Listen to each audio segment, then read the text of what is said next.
ప్రభునామనకు గంత కలుగును గాక. కీర్తనలు 37:17 వాక్యం మనం చదువుకుంటున్నాం. భక్తిహీనులు బాహువులు విరవబడును, నీతిమంతులకు యెహోవాయే సంరక్షకుడు. ప్రియమైనటువంటి దేవునిలారా, ఎవరైతే నీతిమంతులుగా జీవిస్తారో ఈ లోకంలో వారికి దేవుడైన యెహోవా సంరక్షకుడుగా ఉంటాడని మనం చూస్తున్నాం. దేవుడైన యెహోవా మనుషుల్ని భూమి మీద సృష్టించిన తర్వాత వారు విస్తరించినప్పుడు పాపం కూడా విస్తరించినట్టుగా మనం చూస్తున్నాం. అయితే ఆ తరంలో మనుషులు చేసిన పాపాన్ని బట్టి దేవుడు పశ్చాత్తాపడుతున్నారు. నేను ఈ మనుషుల్ని ఎందుకు భూమి మీద చేశాను, వీరు పాపం చేస్తున్నారని బాధపడుతున్న సమయంలో వారిలో నీతిమంతుడైనటువంటి నోవాహు ఉంటున్నట్టుగా మనం చూస్తున్నాం. మరి నోవాహు దేవునికి భయపడినవారు, దేవుని వాక్యానుసారం జీవితం జీవించినవాడు. నోవాహు దేవుని దృష్టికి కృప పొందినవాడాయను. నోవాహు నీతిపరుడును, తన తరములో నిందారహితుడును అయి ఉండెను. నోవాహు దేవునితో కూడా నడిచినవాడు అని మనం చూస్తున్నాం. అందునిమిత్తమై ఆ తరం వారితో దేవుడు భూమిని, దానిలో ఉన్న మనుషులను, దానిలో ఉన్న జంతువులను సమస్తను నాశనం చేయాలని తలంచినప్పటికీ నోవాహుతో చెప్పాడు, నువ్వును నీ ఇంటివారు ఒక ఓడ నిర్మించి దానిలో ప్రవేశించు, మిమ్మల్ని నేను నాశనం చేయనని చెప్పిన వాగ్దత్త ప్రకారంగా.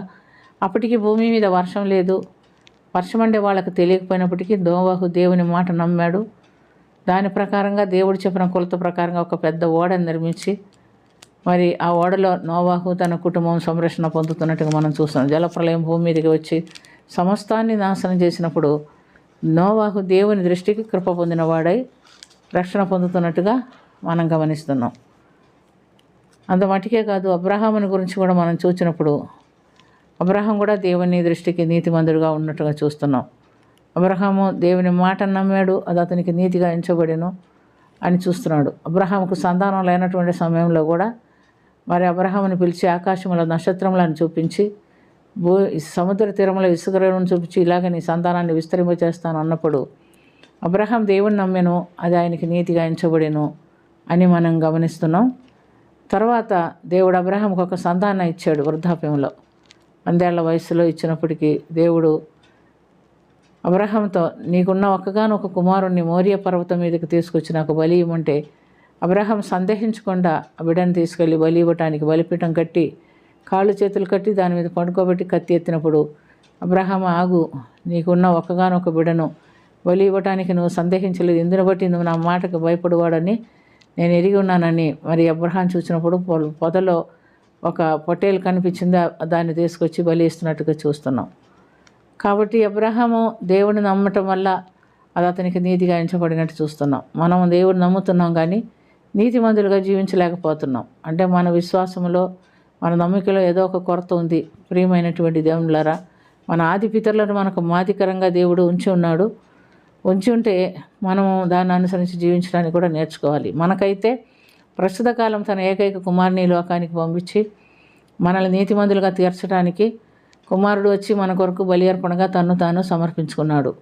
రోమీలకు రాసిన పత్రిక 3:23-24లో మనం చూస్తే, ఏ భేదము లేదు, అందరూ పాపం చేసి దేవుడు అనుగ్రహించే మహిమను పొందలేకపోతున్నారు.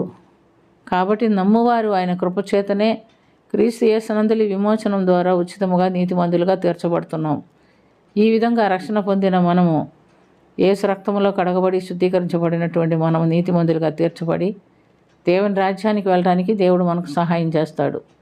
ఇటు అనుభవం ఈ దినాల్లో మనకిచ్చి ఉన్నాడు. మరి ఎంతో మనం చేయవలసిన పని ఏం లేదు. ప్రభునందు విశ్వాసం ఉంచి మన పాపాలు ఆయన సన్నిధిలో ఒప్పుకొని విడిచిపెట్టి పరిశుద్ధ జీవితం జీవించడానికి మనము అంగీకరిస్తే మనం కూడా నీతిమంతులుగా తీర్చబడి దేవుని రాజ్యంలో ప్రవేశిస్తాం. అలాంటి ధన్యకరమైన బ్రతుకుల కొరకు ప్రభు సన్నిధిలో ప్రార్థన చేసుకుందాం.